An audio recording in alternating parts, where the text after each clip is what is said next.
You're watching YouTube, the cable access of the 21st century.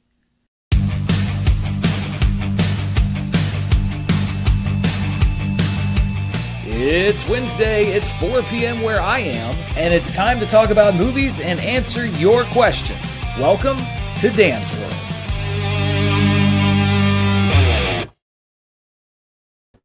Hello, everybody, and welcome to another edition of Dan's World, which is my weekly live show right here on YouTube. Today, we are going to be talking about the digital release of Superman. It was moved up or moved. There were always conflicting reports about when it was going to be, but it's coming out this Friday to rent on premium video on demand and also to own digitally. So we are going to talk about that. We're also going to talk about something that I think is really hurting theaters, which is the fact that Netflix hates them. And according to some reporting, you may not be able to see the latest Knives Out movie in a theater near you if you were ever going to be able to see it anyway. And I also want to talk about some really fun new movies that are going to be coming to HBO Max very soon. They have re-upped their deal with G Kids, which handles a lot of Japanese films, a lot of anime films, and there are some new titles that are going to be hitting the streaming service on September 1st that I'm really anxious to check out. So we're going to talk about all of that stuff. If you have questions, you can leave them in the comments. I will definitely be able to see them if you leave a super chat. So if you want to do a super chat, doesn't matter how much, I will absolutely read your question here on the air. But while those are aggregating and while people are joining us here live, and let me check in on your comments to make sure I'm not like muted or anything. Yep, nope, sounds like I'm good. Let's talk about this digital release date of Superman because it has generated a lot of discussion and a lot of, controversy in an internet sense, and that everything is generating controversy. But I've seen a lot of reactions like this. This was an article on, I think the website was Superhero Hype, about Superman's digital release saying that it is killing long tail box office potential. And I've seen it on social media. I've seen people saying a different version of this basic same argument, which is the fact that Superman is going to digital too early and that it is going to hurt the movie's box office performance because it's still doing well in theaters and it's going to have a detrimental effect on the movie overall. And it's a bit more of a nuanced discussion than I think a lot of people might break it down into. So let's look first of all, and of course you know me, I went back and I looked at the numbers and I ran some comps. I'm like a box office realtor running comps, but I wanted to look at the digital release of certain movies and also how movies performed before we had these digital releases that were 35, 40, 45 days after a movie opened in theaters. So I ran some comps on Superman. Let's start with Superman because it's the movie that we're talking about. And these were the comps that I ran. So Superman is releasing on digital after 35 days in release. So I went back to look at some movies that I think would be comparable to Superman. These all came out prior to 2020. So superhero films, some of them DC, of course, the big Marvel film there, that did not have those same early digital release schedules. Aquaman made 92.3% of its theatrical gross after 35 days, which is the point at which Superman is coming out on digital. Avengers Endgame made 94.1% of its theatrical gross after 35 days. Man of Steel made 97.3% of its theatrical gross after 35 days. Of course, that movie was very famously front-loaded, but and I'm going to bring up some other examples. This is just kind of the first thing that I looked at when we talk about the potential for the Superman digital release after 35 days to severely hamper its box office as far as people that would be buying tickets anyway. We're going to talk about people that maybe are staying home and not going to theaters at all in just a second. Right now, I'm talking about people that were going to go to the theater, that were going to buy a ticket for Superman. Even before the digital release was a thing, movies like Superman were already making the vast majority of their box office domestically in the same window that we're already seeing Superman's digital release fall in. And I wanted to look at some other movies that have already come out on digital release and see how they compare to some pre-2020 comparisons. So let's talk about Sinners, another movie from Warner Brothers this year. It came out on digital release 47 days after it opened. It did 96.4% of its business in those 47 days.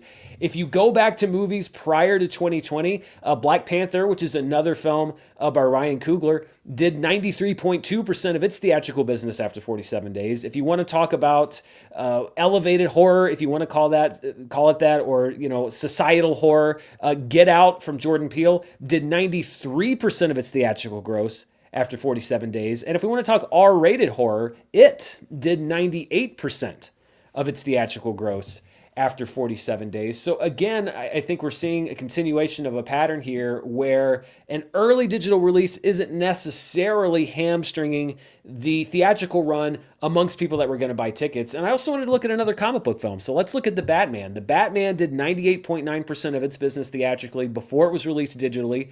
That's 46 days after it opened in theaters. So I wanted to go back and look at the Nolan trilogy. All of those films came out long before early digital release was a thing.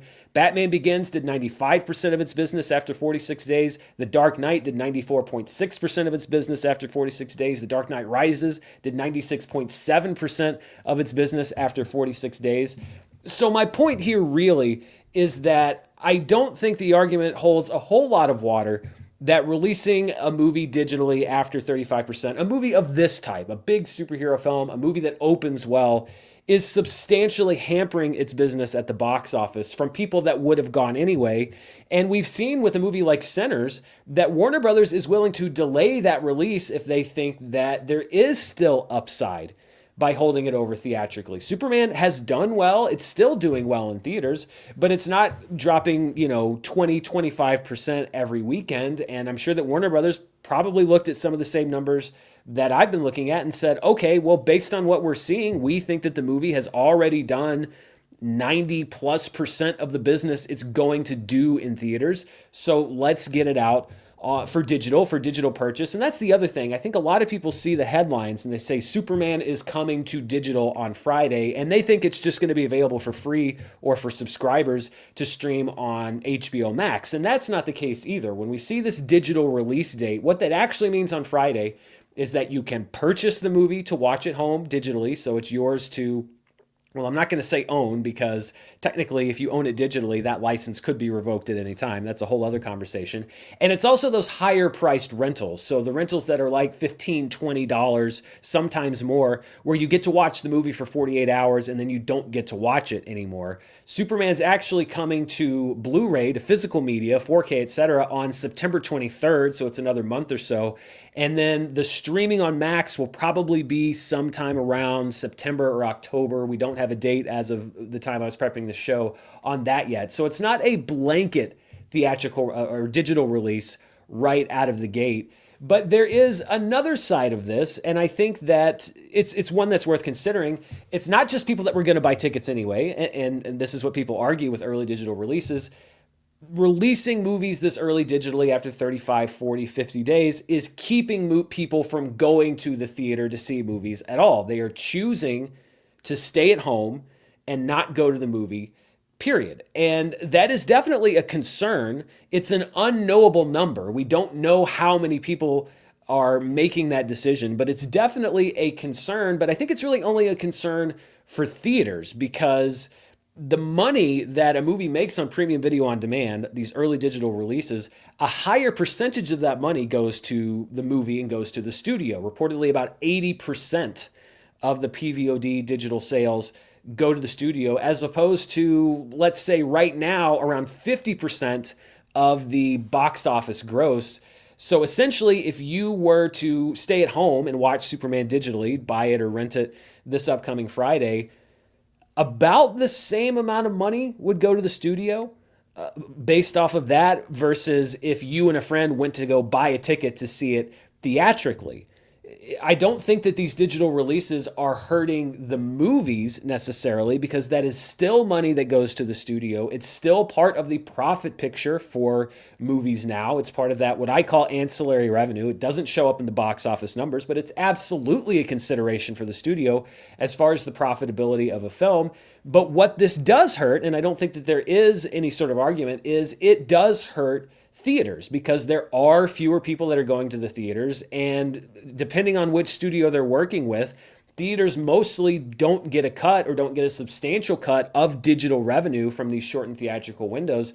But in my research for this story, I was interested to find that this is a discussion, the idea of studios putting movies out to watch at home too early. This discussion has been going on literally for decades. This was an article that I found in the LA Times from 2005. Battle escalates over the speedy debut of DVDs, and it was a story about theater owners saying that movie studios are putting movies out on DVD too soon, and that it was hurting their business. And this is what people talk about when they say, "Oh yeah, the glory days of Hollywood, back when DVD revenue was a big thing."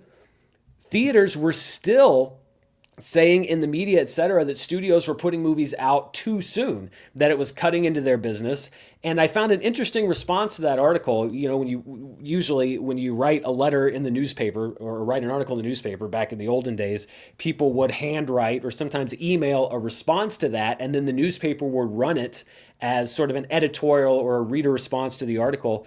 And there was one that was written into the LA Times after that article was written, that was basically saying, hey, you know, instead of complaining about the fact that DVDs are coming out too quickly, I think that theaters should take it upon themselves to improve the theatrical experience. And in this letter, these were the things that the person suggested: cut back on in-theater advertising, strictly enforce the no talking rule, and lower theater ticket and concession prices, which, if you go to the discussion that's happening today around early digital releases and why people are staying at home, those are the exact same things that people are saying today. I don't go to theaters because I can watch a movie at home. I go to theaters because the experience is too expensive and they don't enforce their rules and there are too many ads. AMC is already trying to cut down their ads after they increased it to 25 to 30 minutes before every movie.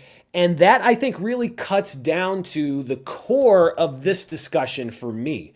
It's not going at, for me, it's not the studios. It's not me going to the studios and saying, you need to keep your movies in theaters longer. Because number one, I don't think it substantially hurts the theatrical run of a movie that runs like a standard movie. The only time that it would hurt is if you put out a movie like The Greatest Showman, or you put out a movie like Frozen on digital while it was still kind of in the peak of its theatrical run. Most movies don't operate like this, especially movies like Superman, these big event movies that are front-loaded. Even Sinners, which did have a really great run in theaters and held well weekend to weekend, even Sinners had pretty much done most of its business, I believe, before it came out digitally.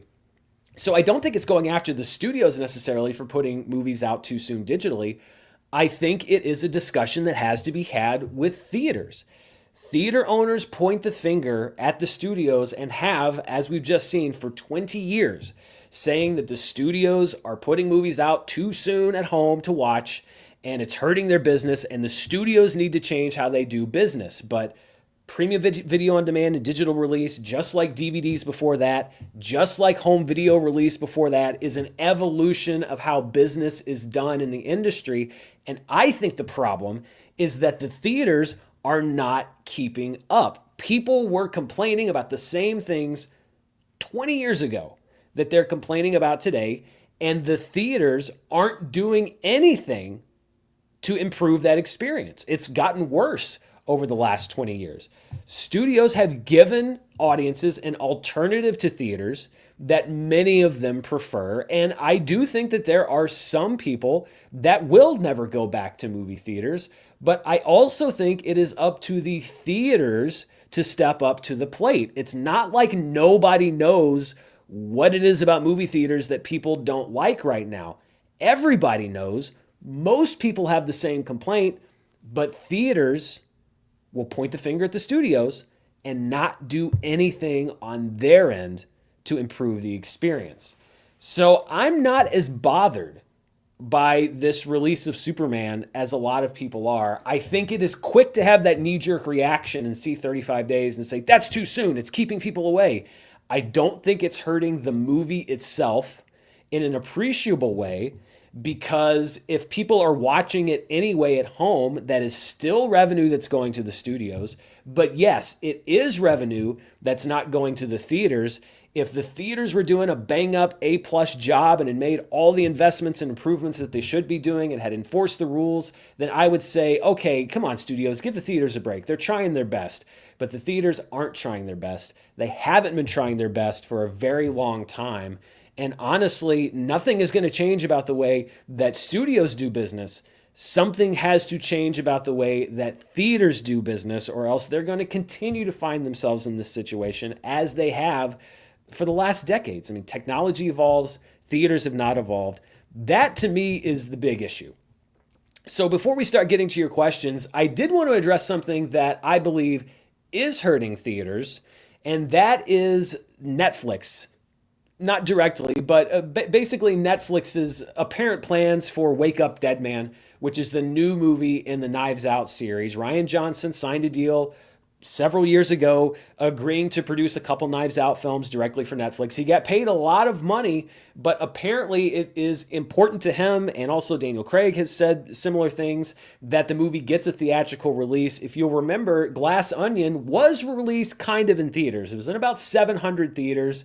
It did well for the size of that release, but it wasn't in theaters for very long. It was in far fewer theaters than I think most people would have preferred. I think it would have done well if Netflix had given it a full release. But Netflix has said, and Ted Sarandos has said over and over again, that they have absolutely no interest in supporting the theatrical exhibition industry. And there was some reporting that came out earlier this week or late last week. This is from an account called Empire City Box Office. They do a lot of reporting on box office news, etc. And again, this is not official reporting, but I'm inclined to believe this given what Ted Sarandos and Netflix have said in the past. Word is that Netflix has greatly reduced their plans for Knives Out, Wake Up Dead Man in theaters, much smaller than the release of Glass Onion back in 2022. No grosses will be reported as the relationship with Knives Out comes to a close. And then Ryan is finally free, which, I mean, honestly, I'm sure he's probably frustrated at the lack of theatrical exhibition for this movie, but he also got paid a ton of money. So if that's being captured, then put me in that jail. But this, I think, is something that, you know, this idea that Netflix is going to come around and say, hey, you know, I think people are right. We should come up with a healthy hybrid streaming model. I mean, they're doing the K-pop Demon Hunters sing-along. That's a special release type of thing. That's a limited release type of thing. But it's after the movie has been on the streamer for literally weeks. The idea that Netflix is going to put one of their movies that's going to be a huge draw for people to watch on the streaming service out in theaters at a bigger number or greater number than they did for Glass Onion, I mean, that's a nice dream to have, but I think it's ultimately unrealistic, and I wouldn't be shocked if this is the case.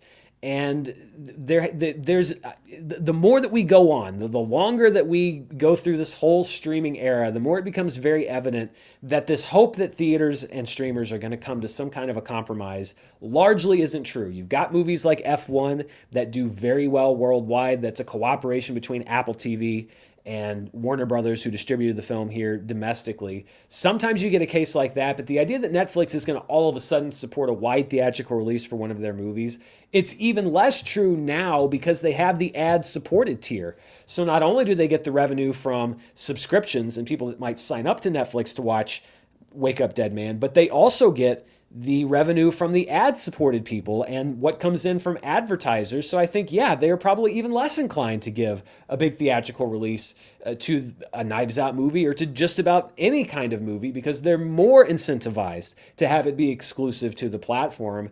And this is not the first time this has happened. It happened with Roadhouse. It seems to maybe be happening with this. The idea that a director is going to sign up to make a movie with a streaming service. The streaming service says, yeah, we'll give it a theatrical release. And then when it comes time to do it, it either is canceled or it's much smaller than was initially promised or initially thought.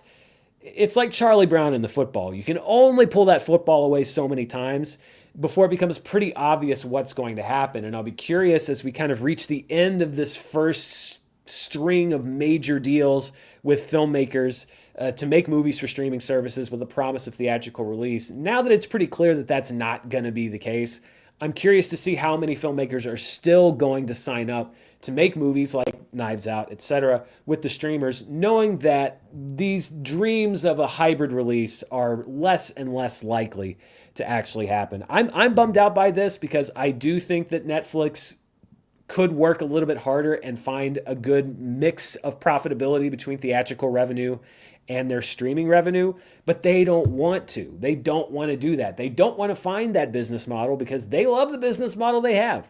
They're making tons of money. They have no incentive to make the movie more accessible theatrically.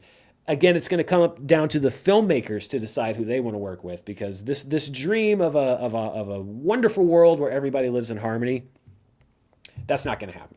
All right, let's see if we have gotten any comments here on Super Chat, and it looks like we have a few, so we'll talk about these, and then we'll jump over to the movies that'll soon be coming to HBO Max. Jim says, would love to see you do a James Bond ranking one day. Oh, wouldn't that be interesting? All I'll say is I don't think you'll have to wait too terribly long. That's all I'll say on that.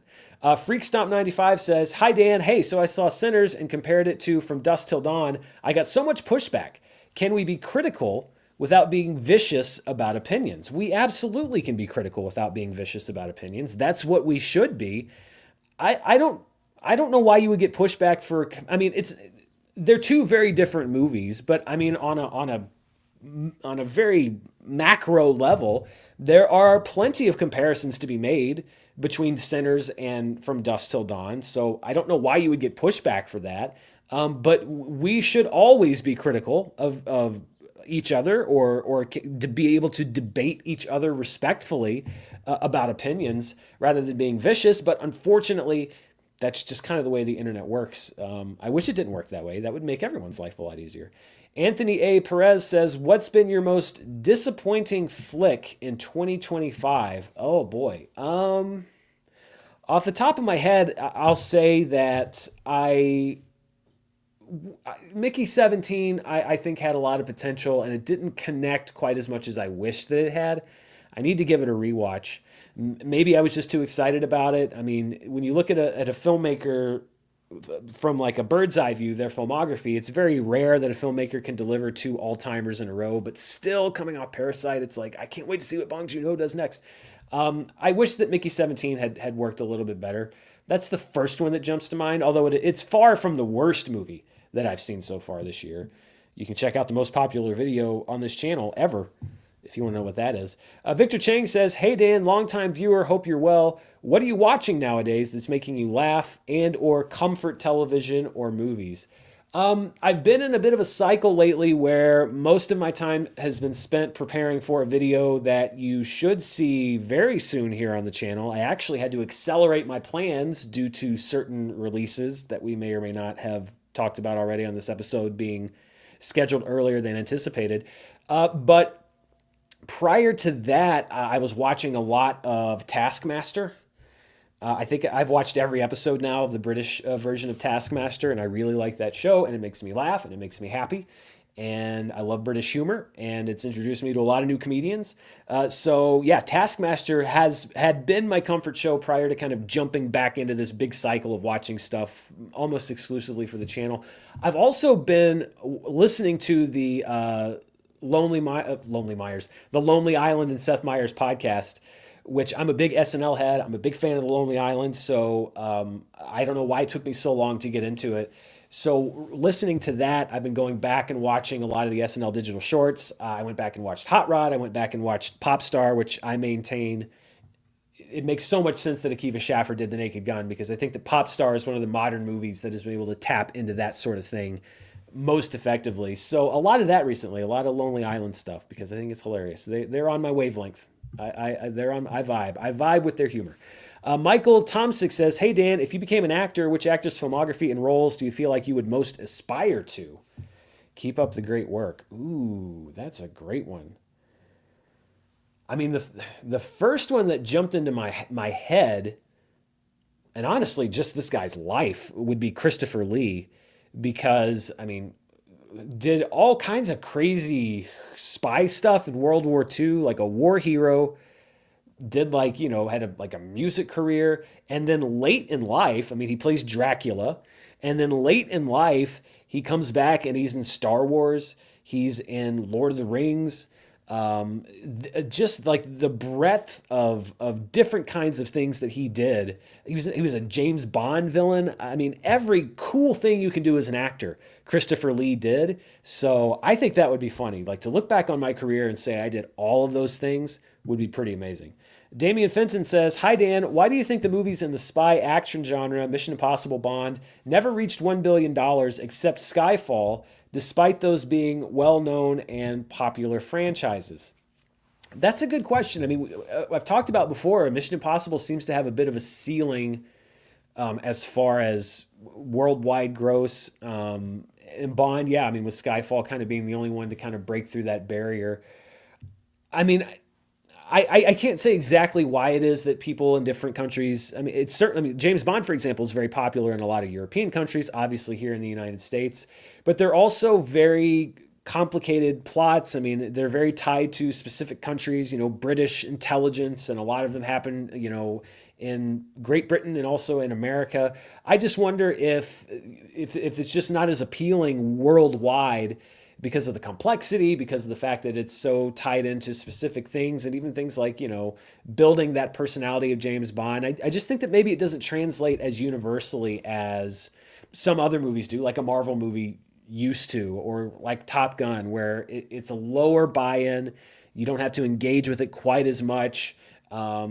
I think that might be it, but I'm not sure. That's a good question. David said, apparently the director's commentary for Superman is digital only. I believe other Warner movies did this, but it's definitely annoying that something like that isn't available on disc. I will agree with you there. I 100% have a beef with the studio when they do things like that, because that, I think, does hurt their revenue to a certain extent, because I think that physical media collectors are the most hardcore as far as people that are definitely going to buy a movie. And I think that you should, if you're going to sell a film, provide a disc, especially if you're making the features anyway. I think that you should provide a disc with all of the special features on it, because that is your core audience. The person who buys Superman on 4K is also the person who's most likely to buy it again in 10 years, and again in 20 years, and again in 25 years in the different anniversary editions. So why would you not give them all of the supplemental material that you produce for a movie? That strikes me as a 100% studio decision. Maybe they want people to double dip. Maybe they want people to buy the disc and the digital so they can get both. Yes, I'm going to go after Warner Brothers 1,000% on that, because I hate it too. And honestly, it might just keep me from, I might, because I don't like buying movies on digital. I like to own the movie. I like to have it in my hands. That would just make me more likely to not buy it at all. I'll just, rent it and watch it at home once and never buy it, because, if I'm going to buy the physical copy of a movie, I want those extra features. That's part of what I'm buying. The Tyler Take says, this might be a loaded question, but do you think K-pop Demon Hunters would have been a box office success? That is a great question. I think that a lot of people, and I've seen this on, again, social media, on a lot of websites and articles, etc., saying that Sony really messed up by not releasing K-pop Demon Hunters in theaters. I think that a big part of K-pop Demon Hunters being a success is because it was on streaming, because people could discover it, because it was already there. I mean, we saw when it opened its first week on Netflix, it had good numbers, but not amazing numbers. And one of the reasons it's sustained, and the new ratings came out from Netflix yesterday, it basically held steady again over the previous week, like 25 million views or so, which it's been at for like the last month. It's unheard of on Netflix. The reason that it's so successful is because people have that access to watch it over and over and over again. I don't subscribe to the fact that if K-pop Demon Hunters had come out in theaters, that it automatically would have been a huge success. I think it's just as likely that it could have been one of those movies that had a really passionate fan base theatrically, that did all right, that did pretty good, and then got released on streaming and did really well after the fact. I think that's just as likely. I think that K-pop Demon Hunters is successful partly because it's on Netflix. I don't think that's necessarily a one-to-one transition from Netflix to theatrical. I think it would have done well, but I don't necessarily think it would have made $1 billion. That's just me. Tristan said, Dan, what's your Waterburger order? I am super basic. I like a cheeseburger and fries. That's it. Meat and cheese, just a plain Jane cheeseburger. And the reason that I go to Waterburger, the spicy ketchup. Lots of spicy ketchup. When they bring that tray over with the spicy ketchup, I'm just like, leave the tray.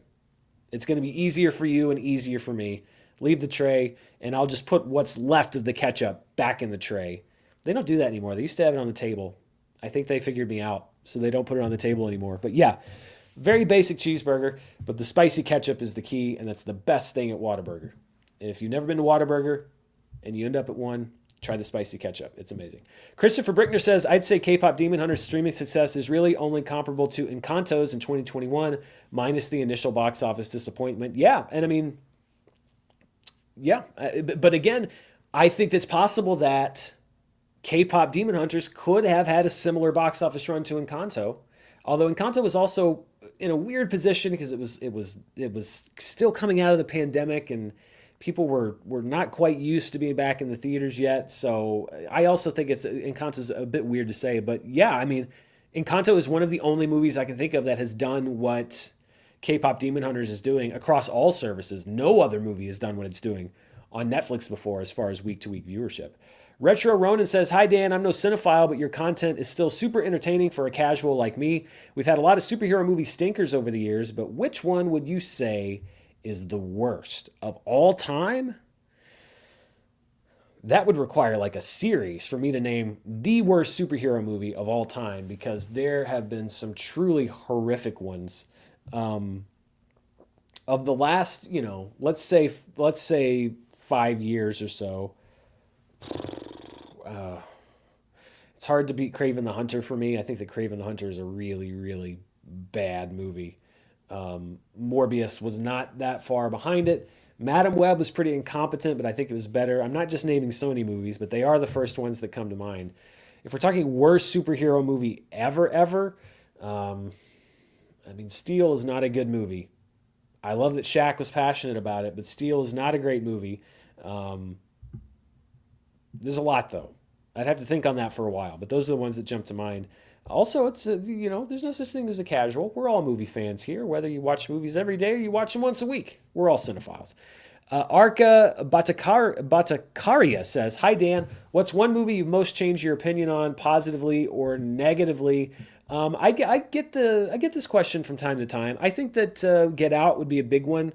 Not that I didn't like it when I saw it, but I thought that it was pretty good when I first saw it, and then sort of processed it more, read more about it, talked about it with people, and it really jumped up, in my opinion. So that's the one that really springs to mind. And then Big Lebowski was another one. I saw it when I was a kid. Not a kid, but probably 15, 16 years old. I just didn't really get it. And then several years later when I watched it again, I was like, oh, no, this movie's amazing. So Big Lebowski is probably the biggest jump from, I don't really like it, to, oh my God, this is a great movie. XMen superfan Emma Frost says, are you tired of Snyder Bros dismissing you, John Campea, and Grace Randolph as liars when you have been reporting numbers for years? I mean, I don't know who's the Snyder Bro and who's the gun fan and who's in between at any point. But I will say it is not exclusive to people that might be more on the side of Zack Snyder. I have been called a liar and said that the numbers are fake and aren't real, etc., for Captain Marvel and a bunch of other movies. It comes with the territory of doing what we do as movie box office people and as people on YouTube that talk about movies. There will always be a group of people that don't like a certain movie for some reason, or do like a different movie for some reason, that are going to come after people and say they'll cherry pick data, or they'll say, no, that's not true, or those numbers are fake, or Disney made them up, or whatever. It's not exclusive to people that might be fans of Zack Snyder. So I'm not tired of that specifically. I am tired of it somewhat with Superman. But it's if you I'm sure if you ask John and if you ask Grace the same question, they would tell you that type of thing is nothing new. You just have to get used to it. Just let it roll off your back. Samir says, "Can I get your short review of Superman, please?" I mean, I have two long reviews right here on the channel. I didn't like it as much as a lot of other people did. I thought that there's some really, really good things about it and some stuff that I think didn't work. And I'll probably be revisiting it later this week when it's available on digital, again, for purposes of a video that you will probably see very soon here on the channel. Nolan Lupino says, was born in the 90s, so I'm going to see Ninja Turtles 1990 and Jaws 1 in the theater for the first time this weekend. Love it. I was born in the 80s. I did not see Jaws when it first came out because it predates me by 8 years, but I've seen it in theaters probably 3 times, I'd say. And I saw Teenage Mutant Ninja Turtles 1990 in the theaters when it came out. It was my most anticipated movie of my life to that point. So I hope you enjoy seeing both of them in theaters for the first time, because it is fun to see a movie in theaters, especially if you've never seen it on the big screen. You always notice stuff that you didn't notice at home. Zach Likes Things says, thoughts on Cowboy Caviar? I'm old, Zach, and I don't know what you're asking me. I apologize. I'm sure somebody will enlighten me. The Tyler Take says, what is your most anticipated movie for the remainder of the calendar year? That is a tough one. There's a lot, honestly. That trailer for Marty Supreme looked interesting that came out today. I like the Safdie brothers. I'm curious to see, sort of a solo Safdie project. And that movie's just so wacky. Like Timothy Chalamet, obviously, but then you've got Mr. Wonderful from Shark Tank in a supporting role. I'm very curious about that. Again, I'd have to sit and think about it for a while, but that's the one that today, the one I was thinking about the most today, that I'm like, I am excited to check out and see what that movie is, because that looks interesting. And Guillermo del Toro's Frankenstein, which I think is still on the calendar for this year, just because, yeah, sure, why not?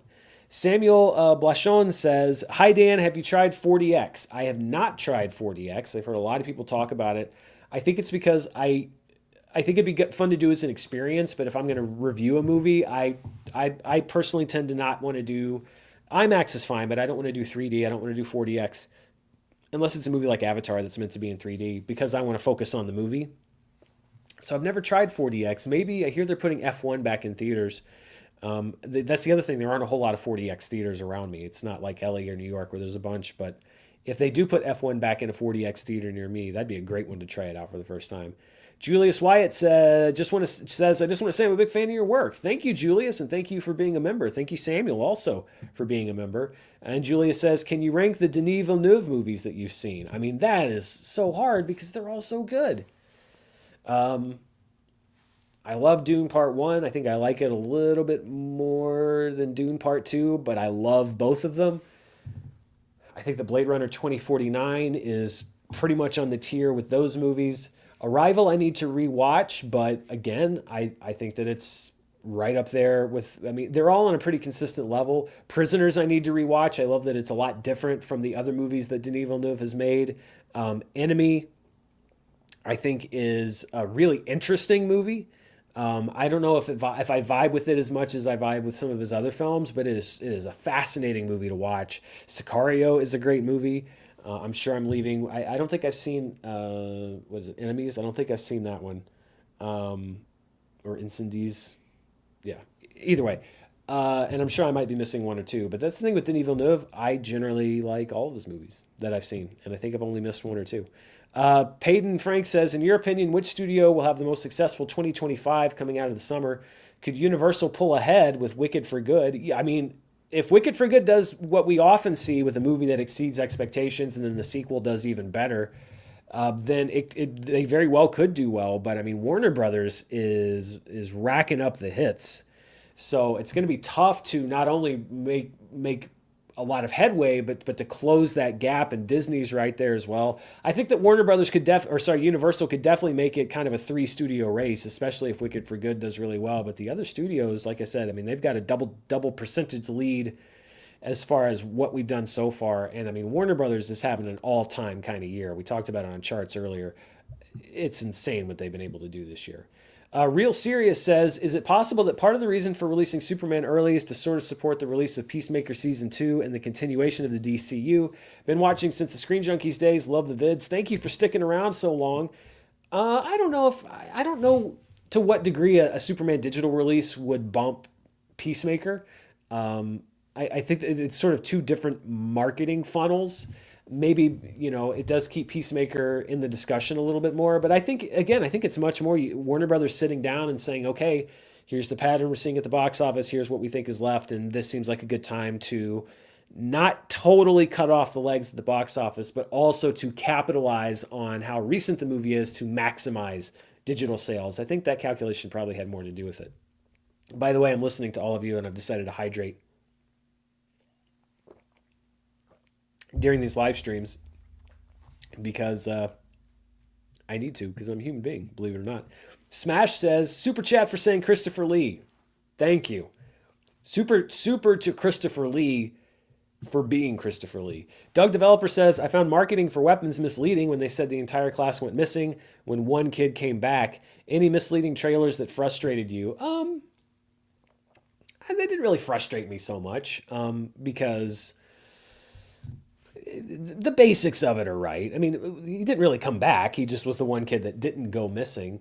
I will say that the setup is a little bit, I don't want to get too spoilers away for weapons, but I do think the wording of the setup and what they tell you at the beginning of the movie maybe doesn't quite match what actually happened unless you want to go into like more metaphorical stuff. But yeah, I didn't really bump on that. Any misleading trailers that frustrated me. I mean, the cojones of Sony's marketing department with Madam Web to like do the whole trailer around the sort of spider gang, the spider women, and then to have that be a negligible part of the movie. That was just, I mean, I almost admire how just much of a middle finger that was to the audience. So that's one that jumped into my mind where it's just like, why are you it's like, and it's not just like, why are you promising people a movie they're not going to get? That means you just want their money and you don't care how angry they are at you, which I think long-term is not a good strategy.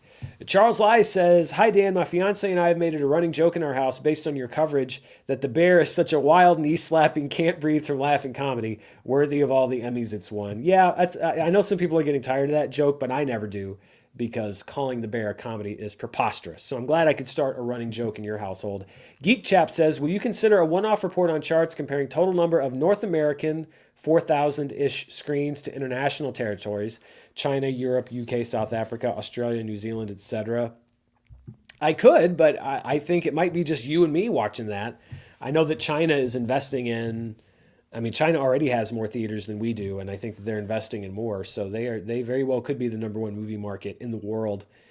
They already were, I think, in 2020, because for obvious reasons. But they are really making substantial strides toward doing that. Yeah, I mean, it would take some research, but it might be interesting. Maybe if it's a slow week or something. Lamont Smalls says, hi, Dan. I've been a fan of charts for about 2 years. Your thoughts on removal of kids' shows on Max? Do you think Zaslav has a dislike for Looney Tunes? It's like Disney got rid of Mickey Mouse. And why do you think kids' content doesn't do well on sites? Well, first of all, kids' content, especially movies, is the lifeblood of Disney Plus, of Netflix, of a lot of streaming sites. Kids content actually for almost every streamer does exceptionally well. When you look at the top streaming movies, when Netflix released their reports, it's Despicable Me 4 was up there for the first 6 months of this year. Secret Life of Pets 2 was up there for the first 6 months of this year. I think a huge part of the viewing audience for K-pop Demon Hunters is kids rewatching that along with some adults.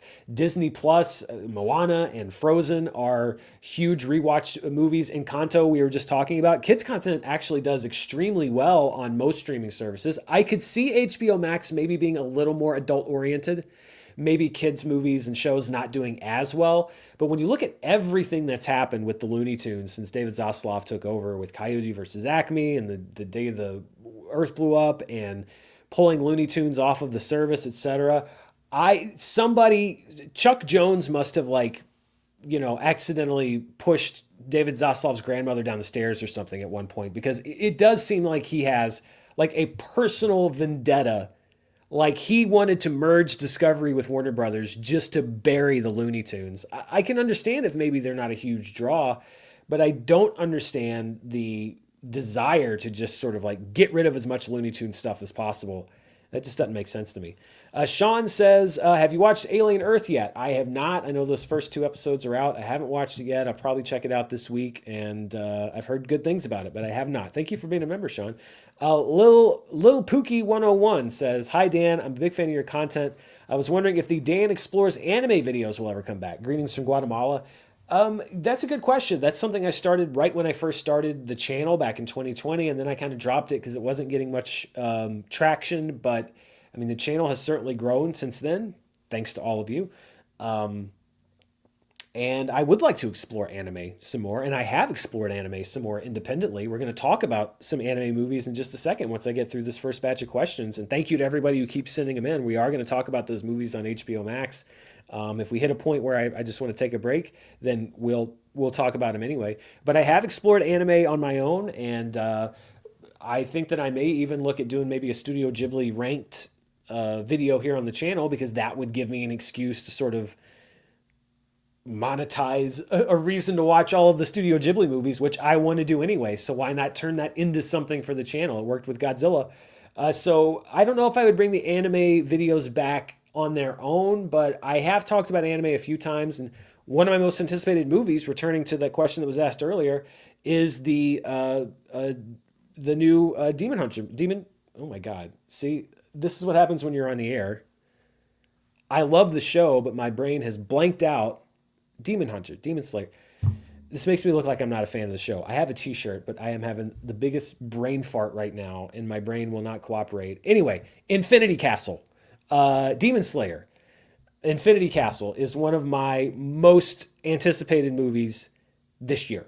I can't wait to see that, even though it would appear as I'm turning red, both because I'm embarrassed and because it is unbearably hot in this room right now.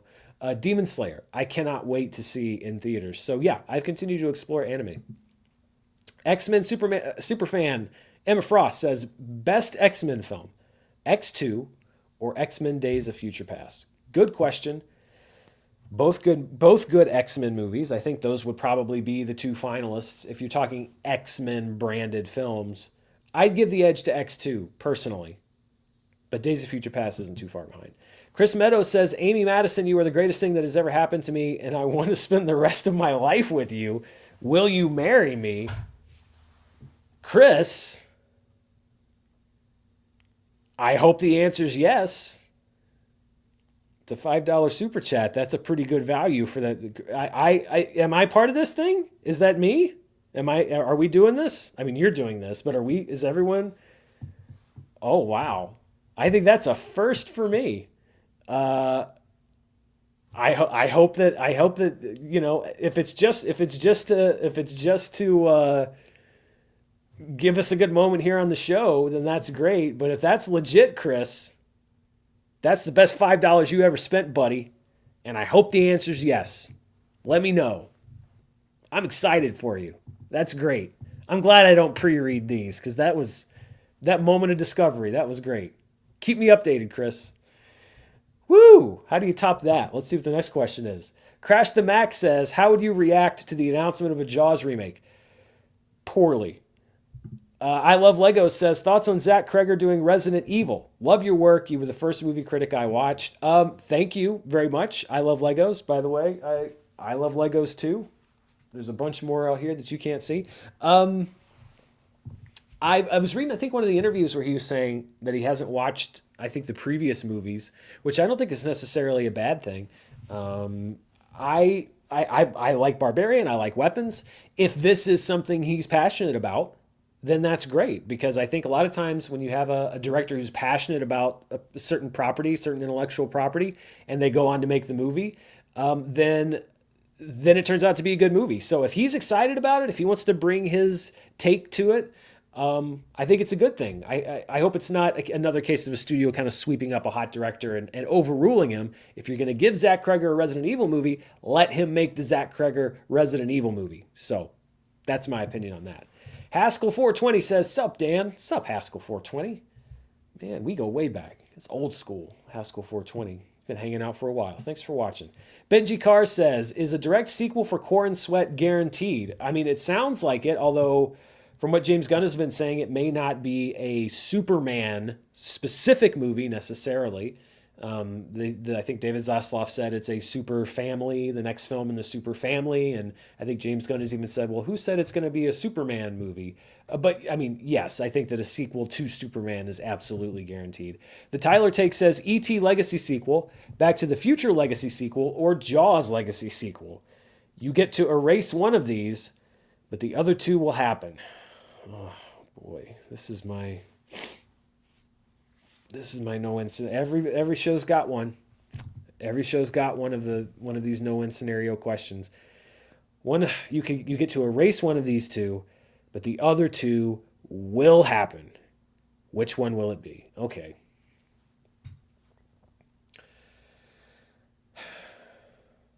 All right. Well, Jaws has already been able to survive several terrible sequels.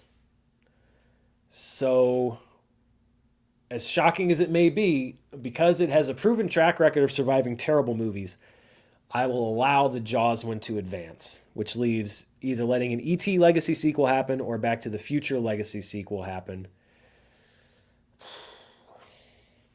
I think there might be something more interesting in an E.T. Legacy sequel, because Legacy sequel to me says you're bringing back people from the original. It's not a reboot, it's a legacy sequel.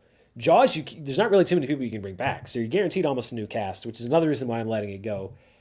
Between E.T. and Back to the Future, I think that, Christopher Lloyd is an elderly man. Let him do the movies he wants to do. Michael J. Fox fighting a much more important and much more difficult battle than whether or not to come back and play Marty McFly. Let the cast of Back to the Future continue to enjoy their history and their legacy. So I will stop that one from happening. And I will allow the Jaws Legacy sequel and the E.T. Legacy sequel, which I think at least has some more intriguing possibilities as opposed to Back to the Future. I'll allow that to happen. And then the others will, it's what it is. Man, it's a good question. You always come up with good questions that that are difficult to answer. We've got more questions to answer. I do want to get to this other story about the new movies that are coming to HBO Max. So I tell you what we'll do. If you have questions, send them in. Other questions, send them in while I'm talking about this. And then we'll come back and we'll read the last of them after this story, because there's still a few that I have to read that have already come in. And then we'll call it a day after that. But I want to talk about these movies that are coming to HBO Max. They're coming on September 1st, so not that far away. HBO Max re-upped their deal with G-Kids. G-Kids has provided a lot of... I guess I can take that comment off the screen. I just wanted everybody to soak in just how difficult that was for me to watch. HBO Max has re-upped their deal with G-Kids, which has brought a lot of Japanese films, a lot of anime to the streaming service. And not only has the deal been renewed, but there are some new movies that are going to come to HBO Max. Some of them are films that are currently available to stream on platforms like Crunchyroll. Some of them are movies that have not streamed in North America before, or are streaming for the first time in 4K in North America. There is a big list. I think it's about 15 movies. This is just some of them. This isn't all of them, but these are some really exciting ones. 4 movies from Makoto Shinkai, including Your Name, which is one of the anime films that I have watched and I own and that I really enjoy. Your Name is going to be streaming for the first time in 4K here in North America. 4 movies from Mamoru Hosoda, including The Girl Who Leapt Through Time, which will be streaming for the first time in 4K. We'll also be getting Shin Godzilla, which is hitting theaters again this week in 4K. It will be streaming on HBO Max for the first time in 4K. Satoshi Kon has 2 real landmark films, Millennium Actress and Perfect Blue, which will be coming to HBO Max. Perfect Blue will be streaming for the first time in 4K. And we'll also get the North American streaming debut of a movie that I was told I needed to see and I wasn't able to see because I didn't see it in theaters, but it will be streaming on HBO Max, The Colors Within. I've heard great things about that. And I think that this is where HBO Max really has a leg up on some of its competitors. It's the variety of different things that they have. And that, to me, as a current subscriber, is something that wants me to stay subscribed because they're bringing new stuff like that. They do have a lot of classic films. They do have, the Warner Brothers theatrical films eventually. That's where I think HBO Max has been able to really make its mark. We were talking about kids programming. A lot of the other streamers are notable for having kids programming, but HBO Max, I think, of the major streamers, Netflix, Disney Plus, etc., has the most variety and the most interesting different types of stuff on it. And that's their identity. And I like that they're leaning into it. And there's probably 5 or 6 of these at least that I'll probably watch as soon as they are available for streaming because they're movies that I either have seen and I want to watch again, or movies that I haven't seen and are going to want to watch for the first time, either because they haven't been available before in North America to stream or because they're available in 4K for the first time.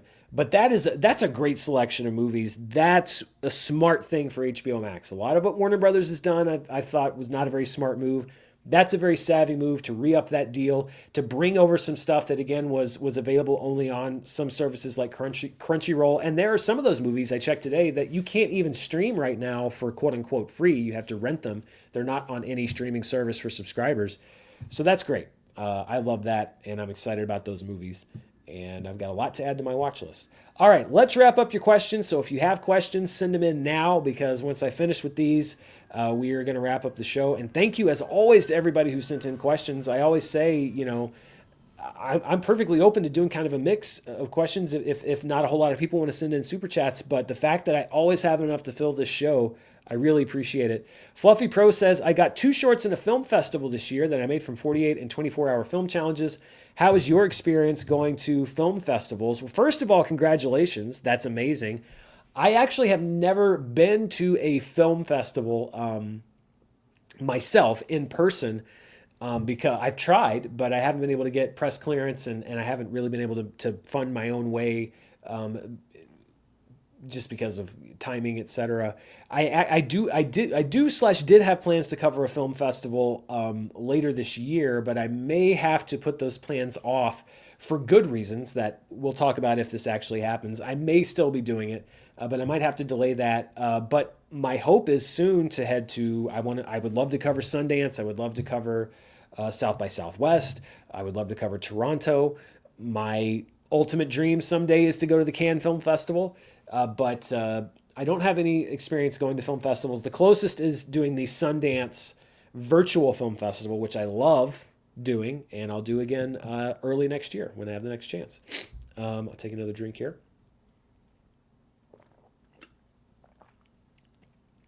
Haskell 420 says, biggest misleading trailer maybe ever? The Bridge to Terabithia. 2 young kids going into a magical world. Then I watched the movie. Yeah. I got the Bridge to Terabithia jump scare when I was in elementary school because the book was still available in schools, which it is not currently available in a lot of schools because it upsets children, which it very much did me as well. Yeah, Bridge to Terabithia certainly does not advertise the turn that it takes. Very similar to My Girl. Hey, look, it's a fun movie with the kid from Home Alone and he's running around with this girl and they got a crush and they're going to have a first kiss and then the bees show up. Yeah, I get it. You don't want to give away your turns, but yeah, Bridge to Terabithia. I have some childhood trauma about that book. Kali Wally says, Netflix's relationship with theaters has always bothered me, especially since Del Toro's Frankenstein is coming soon. That should be shown in theaters. I absolutely believe that it should be. I wonder if he was able to write in a provision with a theater count. I don't know if it was, or if he was. I mean, he was fine making Pinocchio for Netflix, and it didn't really play in a whole lot of theaters, so I guess he's fine with doing it if they'll give him the money to do it. But I agree. Movies from filmmakers like Guillermo del Toro should be seen in theaters. You should have an accessible option to see it in theaters. That's what I'll say.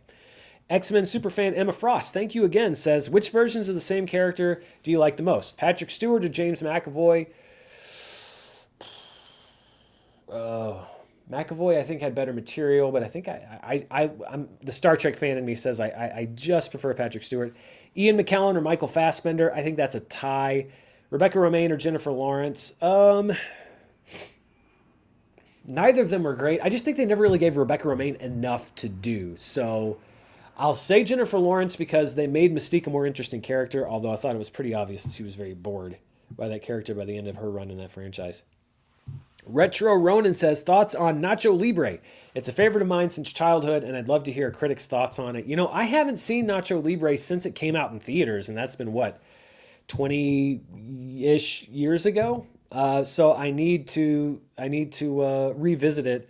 I do remember there's a joke in that movie that made me laugh really, really hard. Enough that I still remember it, which is somebody offers him like corn and he says, "Get that corn out of my face." I don't know why, it's just because it's Jack Black. The delivery on that was really funny, but I need to go back and watch Nacho Libre, so it's been a while. Uh-oh. All right, everybody, get ready for good news. Chris Meadows says, she said yes. All right, look at that. Congratulations, Chris. I'm so happy for you. This is amazing. I cannot believe that this little rinky-dink bedroom show was part of such a life-changing memory for you. That is incredible. I'm happy. I hope everybody else is happy for you too. So fun. Amazing. Congrats. I wish there was a way I could, if you, first go, thank you for telling me, but go celebrate. You don't have to wait. Come back and watch the rest of the show later. That's fine. You guys go celebrate this moment. Secondly, if there's a way that you can get a hold of me, follow up with me. Send me a message or something on Instagram, something, because I want to be able to congratulate you in person. Thank you for letting me be a part of that. Congratulations. I am very happy for you. Now go have fun. The show will be uploaded here on the channel later. You can catch the rest of it. I promise. Unless somebody else proposes, I don't think we're going to have anything that big happen again on the show. Jurassic Park is great, by the way. I love your avatar there. Woo! All right, Chris. Oswald Cobblepot says, "Hi, Dan. Just wanted to say I'm a big fan. Thank you so much. I appreciate you saying that you're a big fan." Dionisio Saldana says, "Movie you changed your mind greatly after rewatch." I think I sort of mentioned that before. Big Lebowski, Get Out would definitely be ones that were ones that I really changed after seeing it again. Samir says, "Rambo 3 was my very first movie in a theater. Mine was An American Tail." Yeah, Rambo 3. That's another solid one, classic. Nothing weird about that movie now in retrospect. It is aged perfectly. Oswald Cobblepot also says, "What's your favorite Arnold Schwarzenegger movie?" Ooh. Oh, that's tough. Okay. If I want to sit down and just watch a really solid, good movie, Terminator 2. If I want to sit down and have a great time, Predator. But he's made a lot of great other movies too. Sakaki HGNJJBA Chrono says, "What would you say are 5 so bad it's good films?" Oh, 5. That's tough. I mean, when I think of so bad it's good, I don't actually think of a movie that I think is actually like a quality film. It's that it is so ridiculous that I enjoy watching it. So The Room would definitely be up there. Birdemic is definitely up there, almost on the same level as The Room. That movie is so atrocious that it is so much fun to watch. The Happening is definitely one of those movies. It's so misguided, and the choices in it are so wrong that it's a great time at the movies. Those are the first 3 that really jump to mind. I don't put War of the Worlds on that list. I did not have fun watching that movie. I got kind of angry watching that movie because it was just so incompetent and not at all of any quality whatsoever. So I don't include War of the Worlds on there. But those are 3 that jump to mind, and if I think of any others, I'll update you on that. And thank you for being a member, by the way. Christopher Blackburn, just $1. Thank you, Christopher. I appreciate that. Mr. Nice Guy says, "Would love spoiler review or analysis of weapons." Yeah, I every movie I think about, should I do a spoiler review? Should I not do a spoiler review? With the time that I had on my hands, I just didn't have one. But it's also a movie that I want to go see it, or I want to watch again. I didn't have time this past weekend to go see it again because I already had to wait till Thursday to see it. So I think that I would want to watch it again and really dive down into it. But maybe in the future, once I get a chance to see it for a second time, because there's stuff that I want to go back and see and kind of like, oh, well, do I like that? Do I not like that? Did I maybe miss what they were trying to say with that? Metal Hendrix says, any info on Steven Spielberg UFO movie Disclosure? I do not have any info personally, except that it's a Steven Spielberg movie, which means that I'm excited for it, but I have no insider information. Christopher Blackburn, again, thank you so much. And it looks like our last question is from GC America, who says, just got back from Weapons. Besides the peculiar running technique, is there something I'm missing that made this not a cliche for the horror genre? Thanks for staying away from politics in general. Is there something that made this not a cliche for the horror genre? I mean, I didn't find the movie particularly cliche. I thought that it avoided putting easy, cheap jump scares at a place where a lot of other horror movies would put easy, cheap jump scares. I think that it was certainly more deliberate than a lot of horror films. It took a much more winding path. It had more humor than a lot of horror films. So I think that it did lean into some of those horror film conventions. But I think that it also really it was very singular, and that's what I liked about it. It was very unique. I know a lot of people say, like, nothing can be very unique. It's either unique or it's not. Yeah, I understand. I thought it was unique in a way that I enjoyed. But yeah, I think that in a way it almost subverted a lot of those cliches and did things in a more interesting way than a lot of other movies. So I think that's where people might say that it breaks that convention in the horror genre, because it kind of zigs where you might expect it to zag, and vice versa. And, sets up things that you think are going to be sort of playing into a trope and then introduces certain things. I don't know. I dug the movie.